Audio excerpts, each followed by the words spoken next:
Gotta play to win every day. Never knock a grind or hustle. Quarterback calls in the huddle. We not blood, but he know he my brother. He go, I go, word to my mother. You know that I live by the way.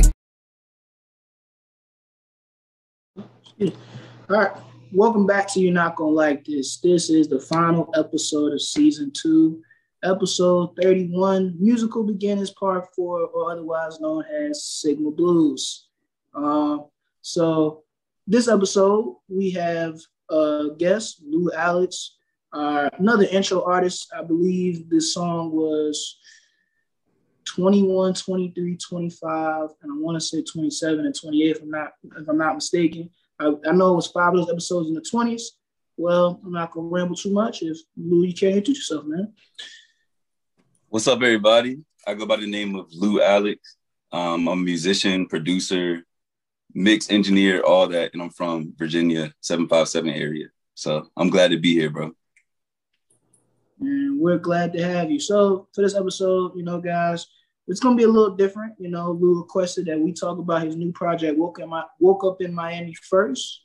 And then we have a few questions as normal, what I did for the last 3 parts of the series.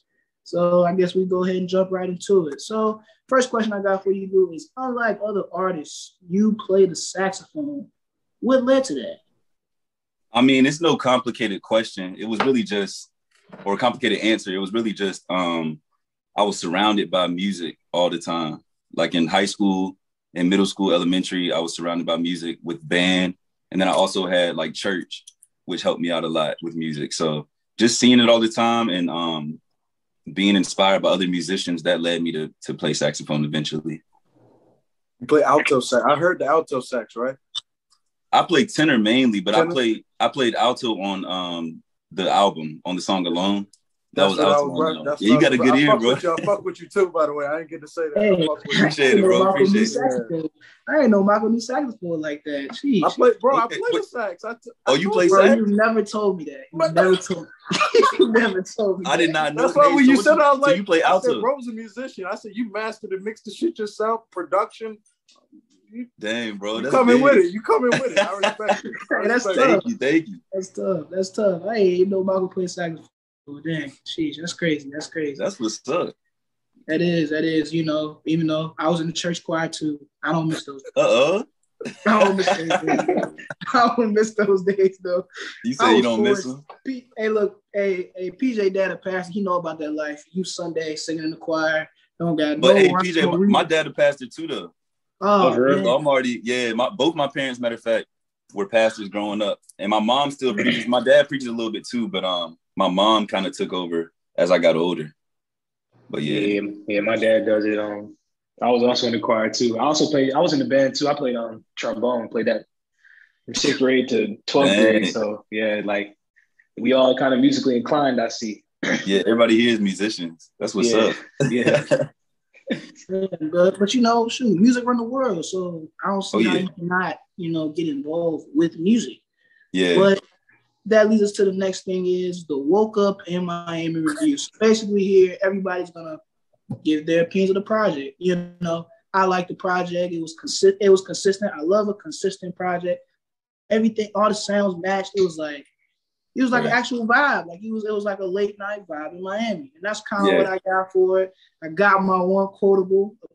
Lou said on, I think that was the first song. Was it Feel? Yes. It was, I've been that nigga since before I was that nigga. And I laughed. When I heard that attention, bro. I laughed at it. I was like, dang, you can apply it everywhere.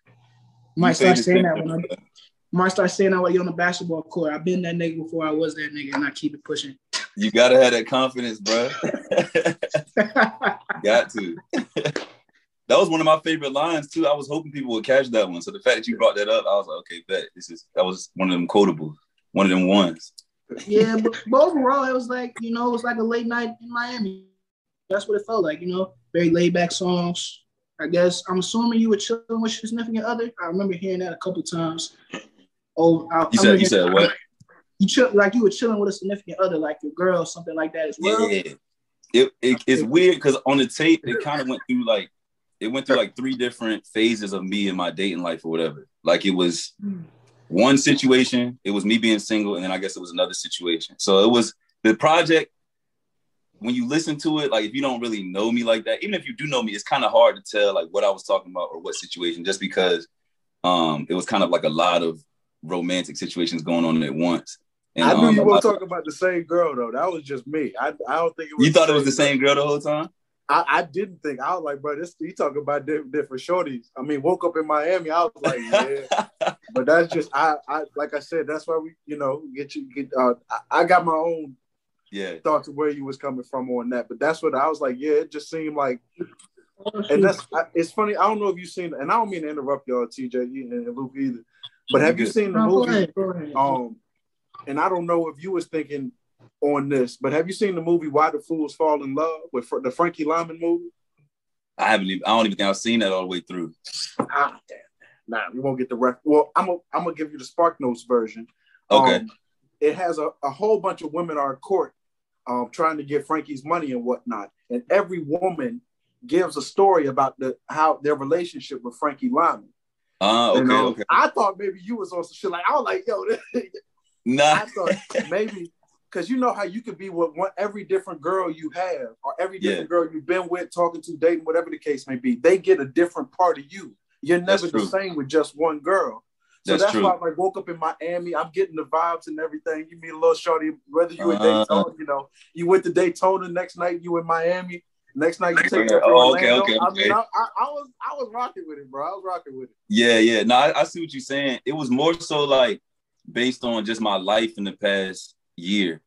And just like everything I went through and every experience. Like for instance, Maserati, I really got in a car accident with a Maserati. Like I really crashed into it. Like it's not really no subliminal messages on half the stuff. It's just it's just stuff I really went through in it. So each song has like a story to it. Yeah. So that's why I kind of wanted to talk about it, because I kind of wanted to get into like just the whole idea of each thing being its own separate entity. And like each girl I was talking to on it, like it was all people that meant something to me. It wasn't really no like one night fling type things on at least not on this tape. But not on this tape, but yeah, I definitely am pretty real in my music. Like everything I say is something that really happened or something that I really felt, because I think it's important to just speak from an authentic and real place. So that's where them songs come from. Yeah.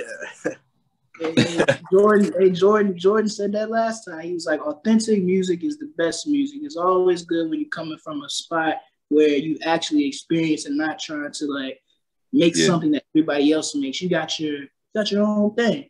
But then, saying that it was like 3 different parts of your dating life, that kind of answered a lot of questions for me, because now I know what the song tells me, alone and feel okay when he's single. And then you got the other 2. And then as it goes on, now I can understand all building together. Miami Vice. You know what's crazy about Miami Vice? Miami Vice ain't even about a girl. Like I think a lot of people think it's about a girl, but it's really about it's like a love song to marijuana in a way. Imagine a girl that's just Mary Jane. Like I'm talking about, like I don't know if I've heard Waukesha by Moneybagg Yo. Yep. But it's basically like that same type thing. Like it's like a love song to a certain vice that I had or have had.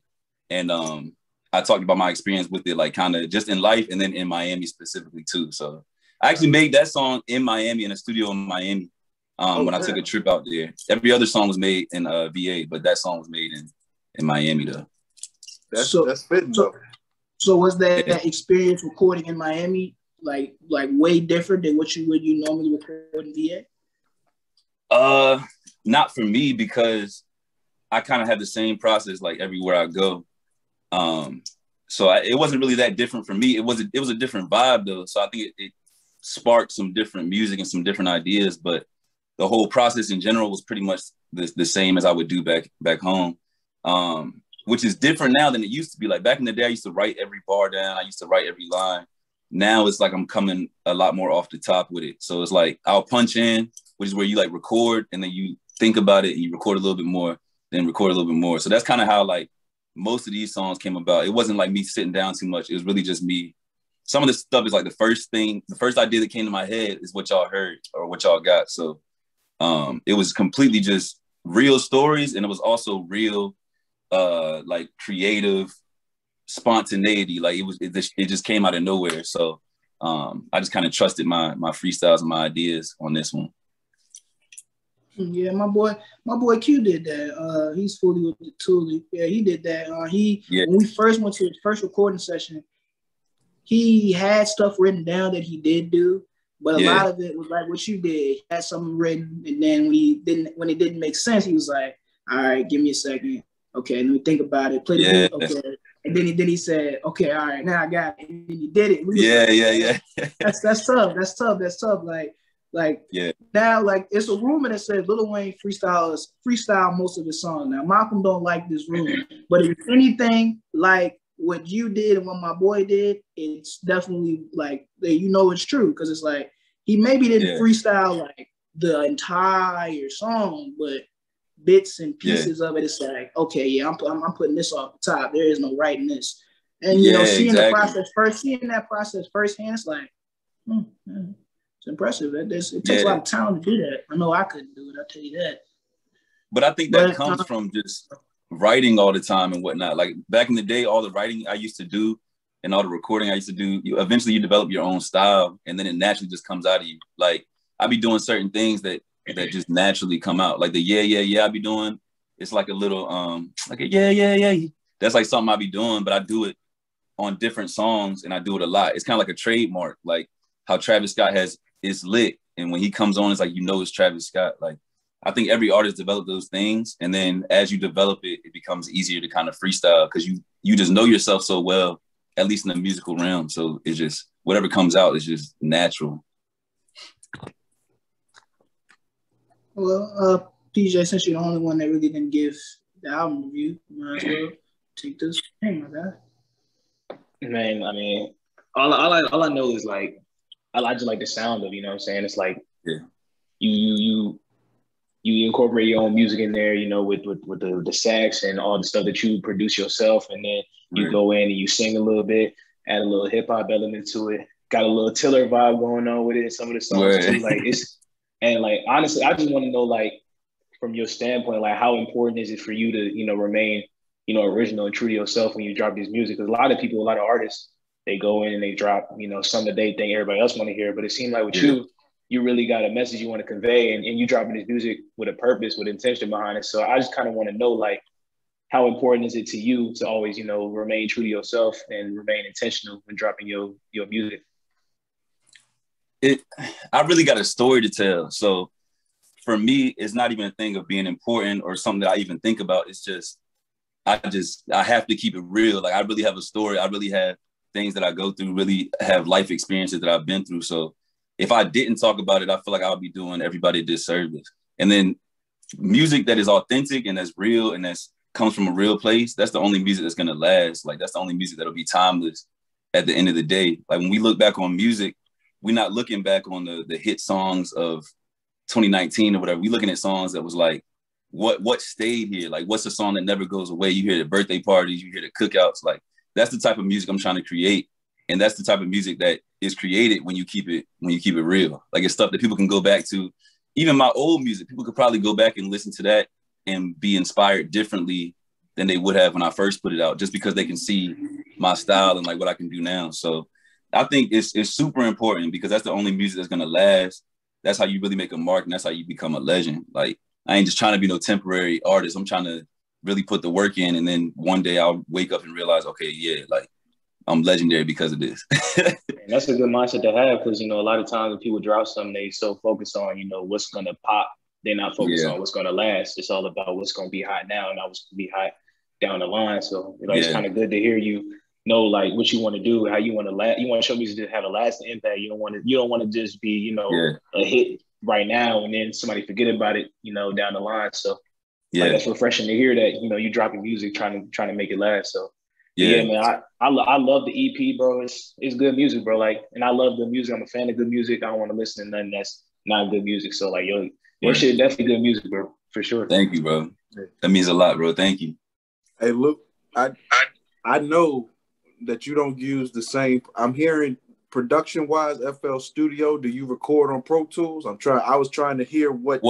So it's crazy because back in the day, all I used was FL Studio, like for the first probably 4 or 5 years of me producing. And I started producing when I was like 12 or something like that. So for a minute then. Yeah, I think I was in like 7th grade when I started actually like using FL Studio. So I switched over maybe 2017, and I started using Logic actually. So all the songs that I made for this project were made in Logic, and then I had some people help me mix it.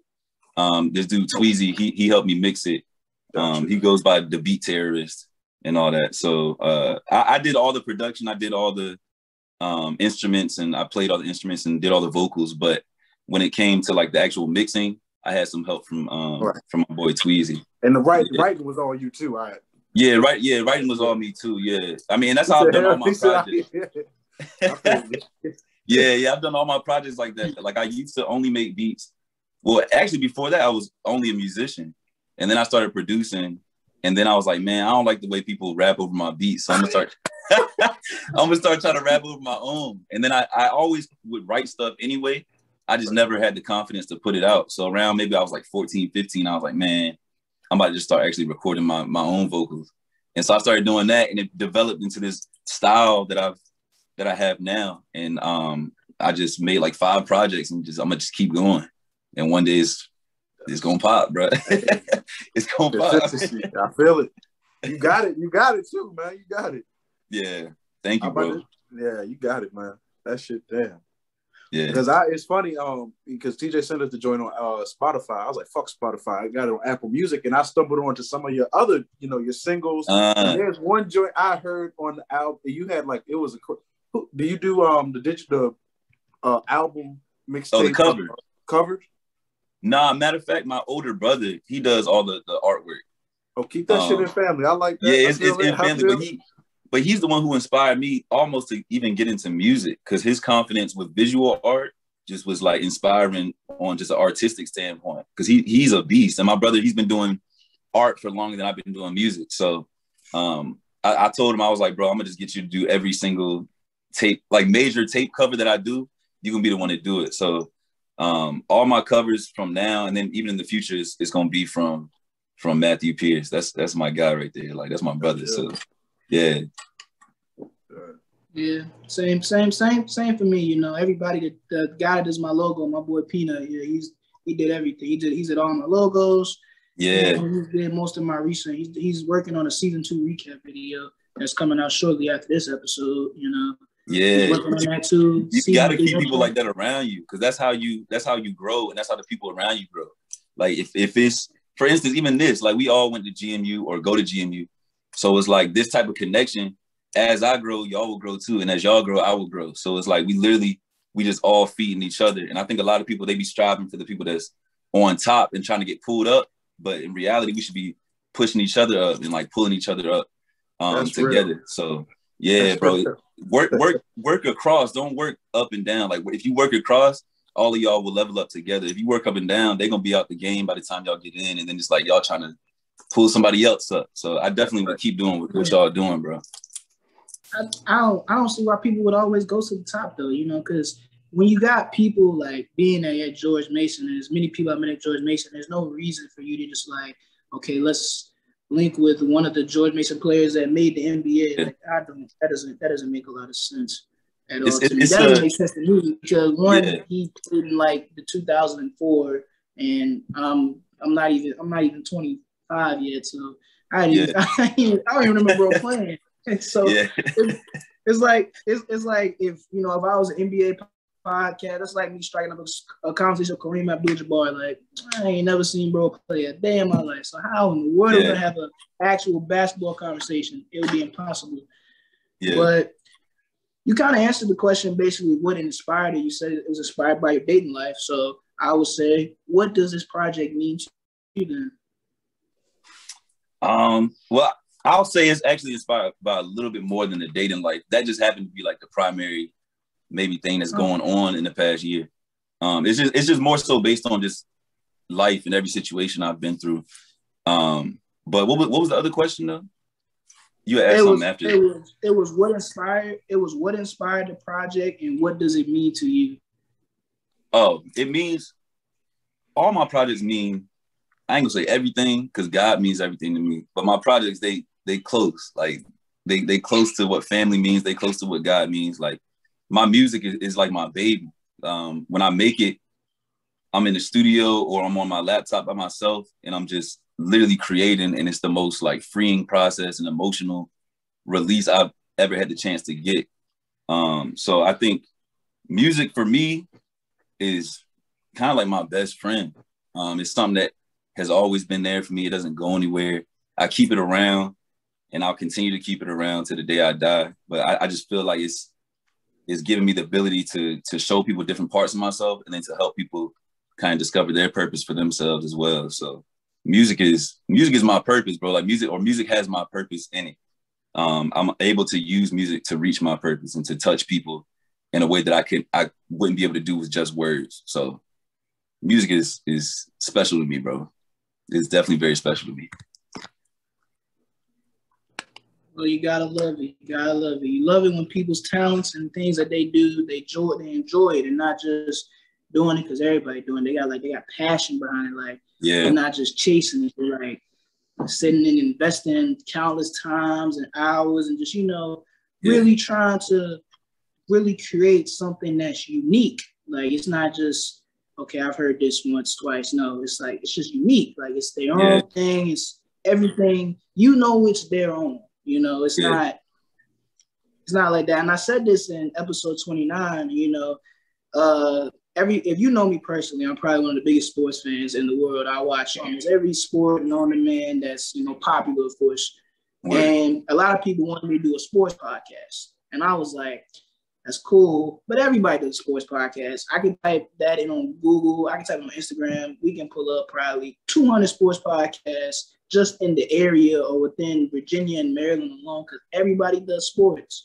Yeah. So the reason I did pop culture is because it's like, we can talk about things that are current. It gives me more avenues to branch out. And out of all the podcasts, especially the ones that I've collaborated, GMU and other podcasts that I've seen around the way, I'm kind of the only one that does the pop culture thing that it's like, okay, we talk about politics. And then we'll talk about music. Oh, then we'll get into sports. Right. Okay. Then we'll just talk about a life lesson. It's everything and anything. So it's just unique. Like what have I seen? I haven't seen anybody in my circle that I've seen so far that has a podcast like mine. And I love that because it's just like, it's my own thing, Yeah. I can take inspiration from wherever I choose. It's not like I got to go broadband one inspiration. I can pull it because like my favorite 2 podcasts to watch are All the Smoke and I Am Athlete. So I just pull things out of there and figure out how I want to do it. And that's where a lot of things come from. Like this series, I came up with series like this because like, especially the Artistic Creation series, this is Musical Beginnings, excuse me. Because Musical Beginnings is like artists like yourself and other artists that I've had. And then the Artistic Creation series, Greg, it's for guys like him that are outside of music, that cook, that do art, that do all other things, because it just gives everybody a different platform, a different kind of thing to do. And I think that's really, really, really important. Yeah. But my next question is, so you're making music, so you said you were like 14. So how would you rate your success in music thus far in your career?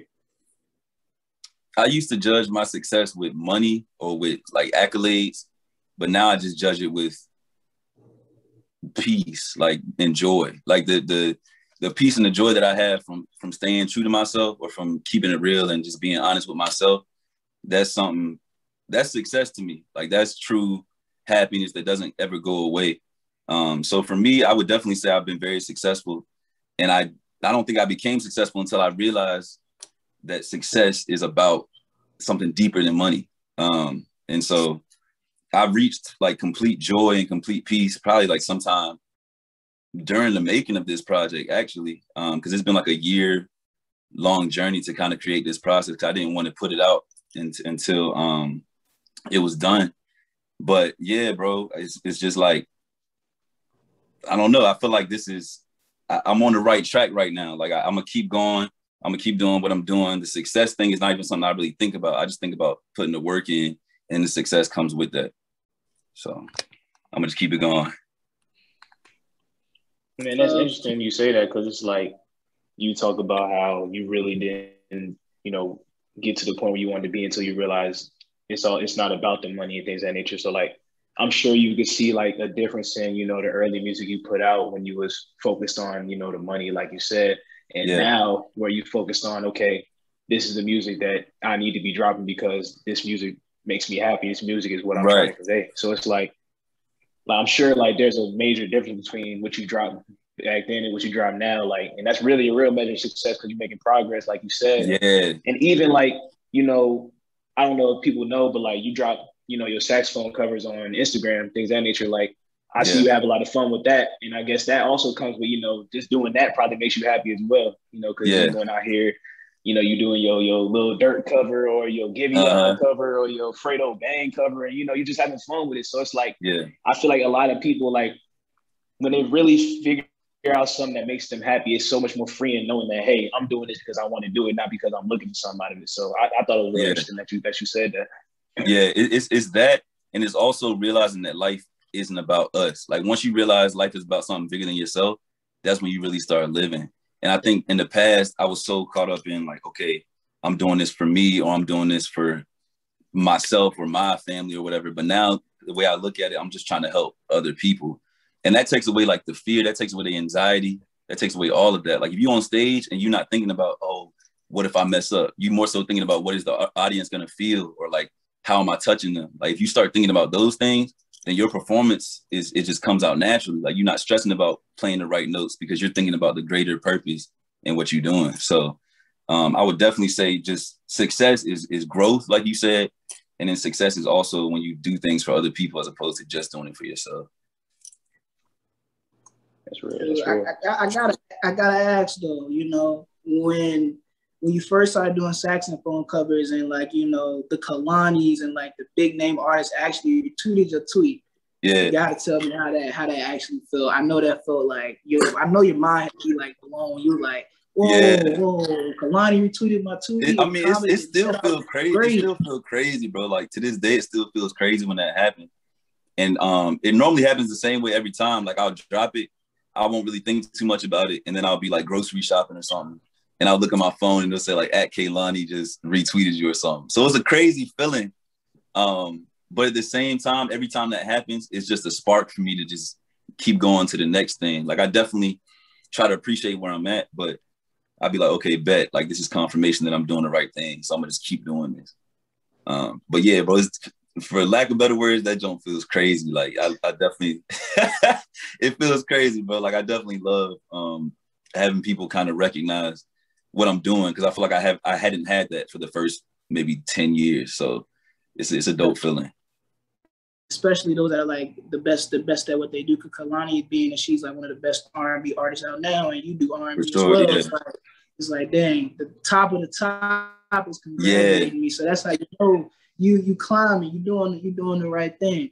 You're doing the right thing. Like the reason All the Smoke is like one of my inspirations for my podcast. And when I first started doing the podcast, they did like a little question thing on Instagram. They always did. And then I commented and I was like, what do you say for upcoming podcasts? What's your advice for that? And then Steven Jackson responded to it. And I still got that video saved on my phone. And said, you gotta keep it. You gotta keep it, bro. You like, got to, bro. I got screenshots and screen videos of like all of mine, bro. And I got this like in list Instagram, in my notes like in my Instagram bio. Yeah. So you gotta hold on to that stuff. That motivates you. Yeah, like in the Instagram bio for the podcast, you click on the highlights and motivation. It'll be like the first video that comes up. It'll be screen recorded, Steven Jackson speaking to it, and I was like, I gotta keep this. And I sent it to a couple of my people on my circle. They was like, well, bro, you gotta stay with it now. You know, you got like, I guess, you got the approval, you got the blue check. Like you gotta roll with it now. You gotta keep going and keep being expansive and keep getting better. Malcolm, you got any questions before I can keep going? You said me? Yeah, you got anything before I keep going? Oh yeah, Luke, do you read music or do you play by ear? As far as the saxophone, I do both. I do both. You both? Okay. Yeah. All right. Okay. Yeah. I started off, it was playing by ear because I was in church. And then I joined band, started playing clarinet. You said you had to get forward with it. I got you. Exactly. And then when I started playing clarinet, that's when I started learning how to read music in band. And then I kind of like combined the two. So I think it's good. Man. You a dangerous motherfucker, man. I got you, man. Now, let me ask you this though. I just love music. When you do the covers, you doing it by ear or you reading? It's probably by ear, ain't it? Yeah, I do that by ear because most of the time it's new songs. So it's like nobody has written it out yet. Because I'll be doing covers I'll do covers like the day it drops sometimes. So it's like there's nobody that can write it out for me. If anything, I mean, I might come up with some ideas before I actually record it, but other than that, nah, bro, I got to play that by ear. See, that's correct. My dad plays the piano, so he'll transpose. I can't play by ear. My dad will transpose. He'll play like John Legend's Ordinary People. I'll be like, yo, dad, transpose that. He'll transpose. He'll put it in a different key, yeah. Exactly, yeah. So that's great. It's good to you play by ear and read music. God, you're a dangerous motherfucker, man. Yeah, yeah, that's the combo right there. That's the double homicide right there. Yeah. Appreciate you though. Yeah. Well, you know, shoot, since you said that reminded me of Drumline. Man, Nick Cannon was some lethal once he learned how to read music. That boy was something serious. Exactly. Look, that boy was something serious, man. Yeah, bro. He started playing by ear, and then he said, I learned how to read music. My man was untouchable in the final season. Exactly. Ain't nobody was touching him.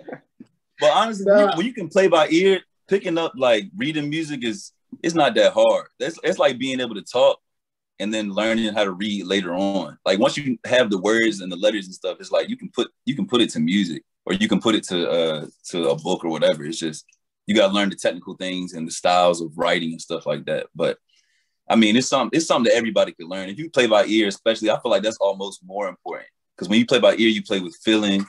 It's literally nothing except for you. Like that's music coming from you. So I respect both of them, and I think both are dope. But yeah, bro, it's a beautiful thing. Like this, again, I keep saying music runs the world because as you can see, everybody has had their own impact of music and how it applies to their own lives. Music is everything. But next question I got for you is, what inspired you to become an artist? I feel like you answered this. I don't know if you directly answered this, but let me see. It wasn't anything directly inspired. I think music is just something that God put inside of me. Because ever since a kid, it was just something that I woke up and I had the desire to do music. It wasn't something where it was like I had to force myself to do it. So that just never went away, and I always stuck with it. I think it would be different if I didn't follow that passion and later in life got into it or something. But for me, it's just something that was there when I was born, and it's been there ever since. So yeah, it's just a part of me.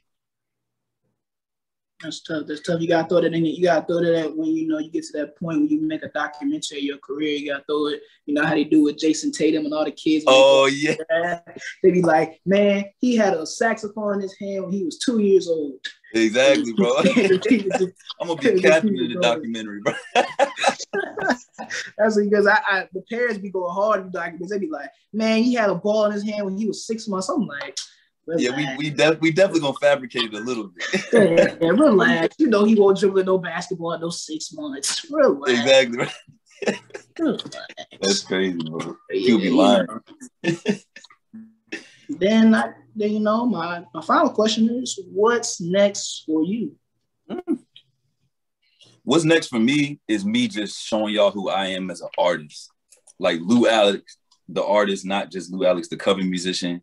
Not Lou Alex, just a musician or just a producer or anything like that. It's just me as an artist. So I want to show people more of my like personality, who I am, all that type of stuff. So that's why I'm trying to branch out and do more interviews, do more podcasts, and just give people more of myself. I feel like when I initially kind of started gaining these followers and everything like that, I kind of ducked off because it felt like my Instagram and my music wasn't mine anymore. Like it felt like everybody else kind of owned it. So I had to watch what I posted. So now I'm trying to get more into just being me completely in all aspects and just showing the world who I am and who I am as an artist. That's tough. That's tough. That's tough. You know, all them podcasts you probably did, you probably should have quotable with 200 podcasts, and somebody gonna use that one day when you come up with an album project. Be like, look, he said this in like 2016. He did this podcast, and something like that. That's tough. Well, you know, that's kind of all the questions I got. You know, Malcolm, PJ, got anything else y'all want to add?